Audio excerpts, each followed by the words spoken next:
Bienvenidos a Cinema 20.1.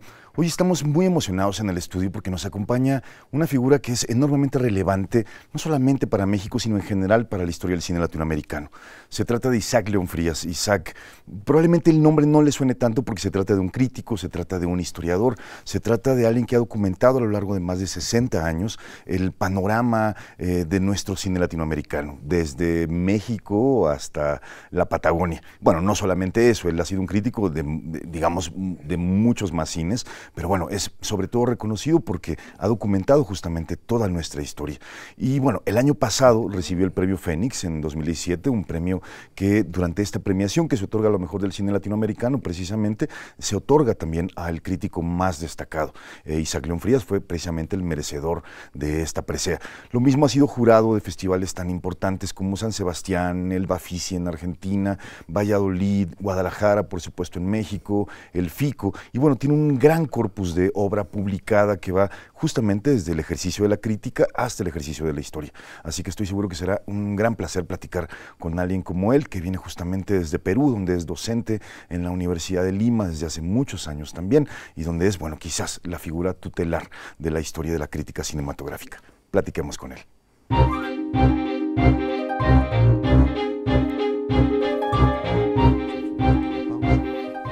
Maestro Isaac, muchísimas gracias por acompañarnos aquí. Gracias a ustedes, Roberto, por la invitación.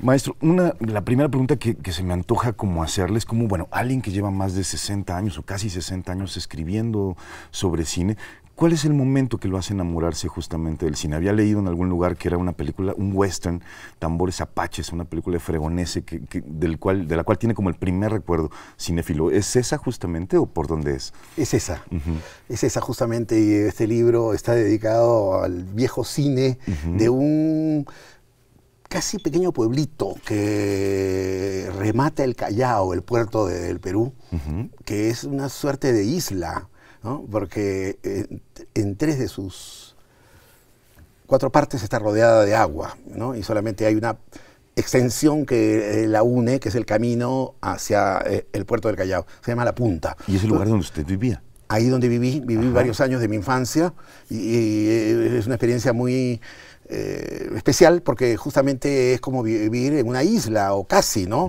No es que estuviera confinado a este lugar todo el tiempo, pero buena parte de mi vida estaba ahí, y ahí empecé a ver cine. Y hubo una película efectivamente que me marcó mucho, que es un western de la Universal, que dirigió el argentino Hugo Fregonese, que en ese entonces era, creo que el único director latinoamericano, ¿no? En Hollywood. En Hollywood. A diferencia de lo que ocurre en este momento, que hay varios mexicanos, y vaya qué triunfadores que están, ¿no? en Hollywood. En esa época estaba este director argentino que no era ni mucho menos una figura tan relevante. Sí, de la Pampa Trágica, ¿no? Sí, fue una de sus películas. Y son películas de género. Básicamente, digamos, esa producción media de no serie B exactamente, pero era la producción de estándar del estudio. Y dirigió esta película. Y esta película además tiene una característica particular, que con el tiempo me hace explicarme a mí mismo algunas cosas que me quedaron tan presentes y tan permanentes. El productor era Val Lewton, que era el gran productor de películas de terror de los años 40. Y que además poco después de hacer esa película, al poco tiempo falleció relativamente joven. Entonces, es un western con elementos de terror, con componente de terror. Pero todo eso no lo sabía cuando estaba viendo la película. No, que lo iba a saber. ¿Cómo se llamaba el cine donde la vio? La Punta. Era el nombre del lugar, el nombre de este balneario, que se ha mantenido, es uno de los pocos que se mantiene con el tiempo muy parecido a lo que fue en los años 50, por decir, ¿no? La ciudad ha cambiado muchísimo. ¿Pero qué es lo que le parecía atractivo de esta película? ¿Por qué ese lo considera como el primer recuerdo cinematográfico de su vida? La primera película que vi, y una película que me quedó muy grabada, a partir de la cual, además, el cine se convirtió para mí en una necesidad. Sobre todo los fines de semana, el domingo, que era el día que los chicos limeños de esos tiempos íbamos al cine. Sobre todo, bueno, podía ser otros días también, pero la matiné del domingo es la matiné que ayer era la función de la tarde, ¿no? Matiné en realidad es mañana, pero en Perú era la tarde. En Perú era el nombre que se le... En Perú y en Sudamérica. Porque aquí era matiné, tarde, moda, que era como la del medio, y noche. Eran nuestras 4 funciones. Ya nadie habla de eso. Pues, claro, ¿no? claro. Ya en estos tiempos eso desapareció. Matiné es una palabra que ya no existe. Ayer era matiné, pero para el horario de la tarde. Se hablaba de matinal. Matiné, error, porque la matiné es la mañana en francés. Vermú, otro término del vermú de origen francés, era las 7 de la noche y noche. Y eventualmente medianoche, más que trasnoche. Hablo ahí de medianoche. Bueno, hay 2 cosas. He vuelto a ver la película hace unos pocos años, no la había vuelto a ver. Y ahí reconocí 2, una que la tenía muy presente en la memoria y la otra que se me había olvidado, que deben haberme motivado enormemente en el imaginario, casi diríamos, misterioso, fantástico, extraño, bizarro. Una es, la escena final de la película transcurre en una iglesia abandonada, destruida, con unos grandes ventanales rotos, ya sin vitrales, por los cuales los indios, además pintados, trepan y saltan. Algunos, antes de caer, antes de llegar a la tierra, ya son... ya están muertos, ya son cadáveres. Ya llegan, pero esa imagen... me impresionó pues muchísimo, ¿no? Y como te decía, me quedó con el tiempo asociada a la película sin tener yo conciencia, hasta hace unos años a esta parte, cómo eso tenía que ver con un imaginario de terror, ¿no? Que probablemente no funcionó de la misma manera para otros. La otra situación es que no se ve, pero se alude en la película que los indios bajan de unas cuevas o covachas, de unos cerros de los alrededores, como que allí se esconden, allí se guarecen o allí se preparan para los ataques. Entonces eso también me quedó como una especie de... ahí la imagen de lo que se veía y la imagen de lo que se evocaba o que se sugería. A partir de ahí me convierto yo en sin conciencia de serlo, en un aficionado, no voy a decir un cinéfilo. ¿Y qué pasa a partir como esa cinefilia? ¿En qué momento traduce, digamos, como ese gusto por las imágenes en movimiento hacia la escritura? A partir de los 12 años comienzo a hacer notas. A hacer notas. Primero, comienzo a anotar todas las películas que veía. ¿Las fichas? Las que veía y las que se estrenaban, pero no fichas completas. Título, año, actores. No ponía año, ¿no? Ponía actores, al comienzo ni siquiera ponía al director, después, ¿no? No había un ambiente muy favorable que estimulara el que pudiera yo hacer fichas más completas, como seguramente hubiera podido ser aquí en México o en Argentina, para señalar 2 países donde se escribía más, donde había un periodismo cinematográfico más extendido. Y eso poquito a poco me va llevando a escribir notas. Entonces, a partir de los 15 años empiezo a publicar notas en el colegio, en una pizarra. Como el periódico mural, le llamaríamos aquí. El periódico mural. Y luego paso a la universidad y también había un mural en el que también publicaba, pero y ahí comencé a escribir en otras revistas, hasta que a partir de los 20 años publicamos una revista que es la revista Hablemos de Cine, a partir de mis 20 años. Año 65. Año 65, que se publica durante 20 años, entonces ya puedo decir que desde ese momento, desde los 20 años, hago crítica en forma regular, hago crítica en forma continua. En los últimos tiempos estuve a punto de dejar la crítica. De hecho, en un momento la dejé, no porque quisiera dejarla, sino porque escribía en un periódico, el periódico entró en crisis, dejaron de pagarme durante varias semanas, la cosa iba de mal en peor, entonces sencillamente ya me retiré, después no se llegó a cerrar, pero cambió de dueño, en fin, de orientación. Pero estuve durante 2 o 3 años sin escribir crítica, dedicado, como siempre, a la docencia, Claro, y a la historia. exactamente, a la investigación en la historia. Maestro Isaac, ¿le gusta la connotación de la palabra crítico? Que normalmente cuando uno habla de un crítico hay una connotación evidentemente positiva que tiene que ver con la teoría, con el análisis y tal, pero también tiene que ver con ese hombre, y sobre todo desde el lado de los cineastas, de ese hombre que está despedazando mi trabajo. Sí, yo soy de los que desearía que hubiera otro nombre, porque efectivamente la crítica, y si lo buscamos en el diccionario, lo vamos a ver, se refiere al juicio negativo o desaprobatorio, ¿no? Ya en un segundo o tercer significado, crítica es el análisis de las obras artísticas, Claro. ¿no? Pero la crítica siempre se piensa en términos de algo desfavorable, ¿no? Entonces, no me parece el mejor nombre. Creo que no sé si en algún momento de la historia, el nombre puede ser modificado por algo que pueda tener una mayor amplitud y que no tenga ese sesgo, esa carga que efectivamente le da al crítico ese carácter, diríamos, más de criticón, ¿no? Y que hace que el crítico, yo lo comentaba ahora a propósito del Fénix, no sea precisamente un personaje muy querido. Y no lo quieren los realizadores o el mundo del cine en términos generales, ¿no? Los exhibidores y distribuidores tampoco.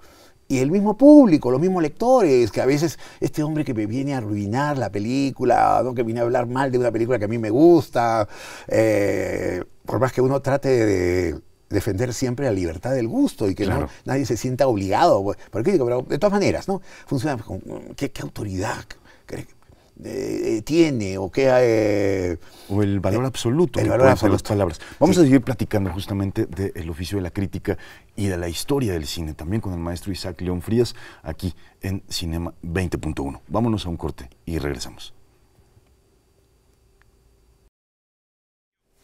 Seguimos aquí platicando en Cinema 20.1 con el maestro Isaac León Frías, el gran crítico e historiador peruano en torno al cine latinoamericano. Nos estaba contando hace un ratito sobre el origen de su trabajo como crítico, el origen de la revista Hablemos de Cine, que fue una revista enormemente influyente en Sudamérica. Y bueno, maestro, me encantaría un poco saber de este ejercicio crítico, cómo llega justamente como a...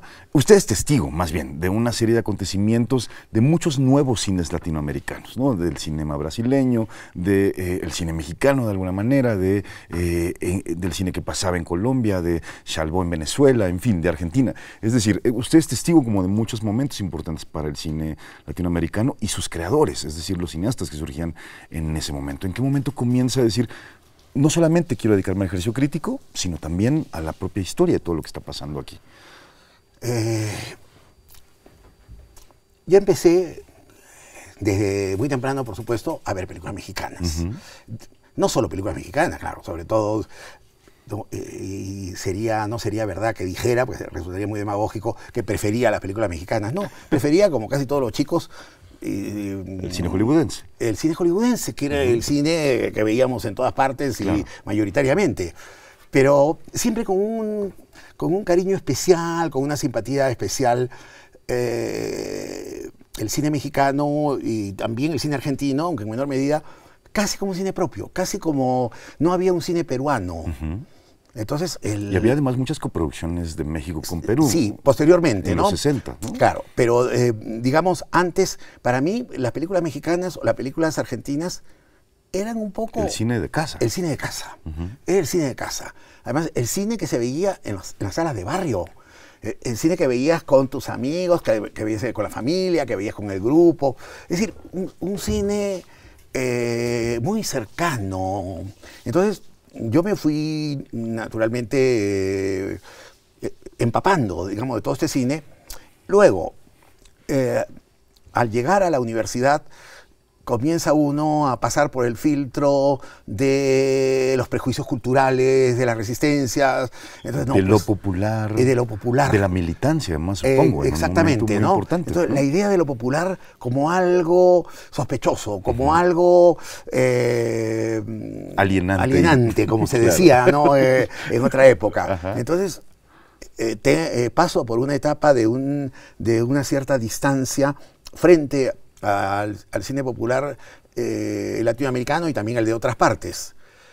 Y con los nuevos cines latinoamericanos de los años 60, esto se intensifica. Claro. Porque se habla del viejo cine latinoamericano como algo sin valor. Que rechazar, claro. Que algo que había que rechazar. Sí, bueno, la historia del cine cubano, por ejemplo, es muy sintomática en ese sentido, ¿no? Absolutamente. Antes y después de la revolución, y el cine antes de la revolución es como si no hubiera existido. Como si no hubiera existido, ¿no? como si no hubiera existido. Pero también en México, los propios realizadores, en Argentina y en otras partes, ya los círculos intelectuales habían sido poco favorables al cine popular, ¿no? Con todos estos prejuicios en relación, por ejemplo, a los géneros. Claro. Como si el melodrama por sí mismo fuera un género desvalorizado, un género grosero, vasto, con B alta. La comedia lo mismo, ¿no? Claro. Y todavía hay muchos prejuicios. Entonces, paso por esa etapa, pero luego, pues, naturalmente, sigo viendo el cine latinoamericano y con el correr de los años las cosas se van transformando. Yo recuerdo haber sido muy desfavorable con las películas del Indio Fernández o de Roberto Gabaldón en los años 60, y por ejemplo en este libro, Tierras Bravas, ahí reconozco pues, que eso era un error, ¿no? Motivado por, sí, estos tiempos de que se pensaba que había que hacer un cine más crítico, que, claro, había que, que tenía que ser un cine más comprometido y que todo aquello que tuviera un olor de cine más popular pues resultaba dudoso. Y ese cine militante que le toca justo vivir como espectador contemporáneo en los años 60 y 70, ¿sobrevive? Sobrevive en parte. Ajá. Yo creo que en parte. Justamente el libro del nuevo cine latinoamericano trato de acercarme a esa época. O sea, es el cine de Birr y de Getino. Exacto. Yo creo o sea, es decir, formalmente o incluso temáticamente piensa que aún hay cosas que sigue diciendo yo creo que ese sí. cine. Yo creo que sí. Ahora me parece que hay una denostación. Sí, a la inversa. Las vueltas, ¿no? de la historia. Sí. Pero yo creo que sí, que hay muchas cosas rescatables. Hay muchas cosas rescatables desde México, por ejemplo, qué sé yo, para hablar de una película que se hizo al calor del CUEC, para ustedes fue muy importante, es El Grito de Leobardo López. La gran película del 68. Del 68. Y a lo mejor uno de los grandes documentales de la historia de este país, ¿no? Uno ve una intensidad, más allá de que uno pueda tener la impresión de una película con torpezas formales, técnicas, pero se siente de una fuerza enorme, ¿no? Una película como RIP México Insurgente, películas de Ripstein, de Casals y de otros directores mexicanos de esos años. Son películas que se mantienen, ¿no? Uno ve Canoa es una película, claro, no es exactamente, ese cine. Claro, es una película industrial, producida por el Estado. Exactamente, además, ¿no? Exactamente. No es exactamente ese cine más radical, político, como podría ser La Hora de los Hornos, por ejemplo, la película argentina, o a su manera algunas películas de Galagüe Rocha. Pero creo que mantienen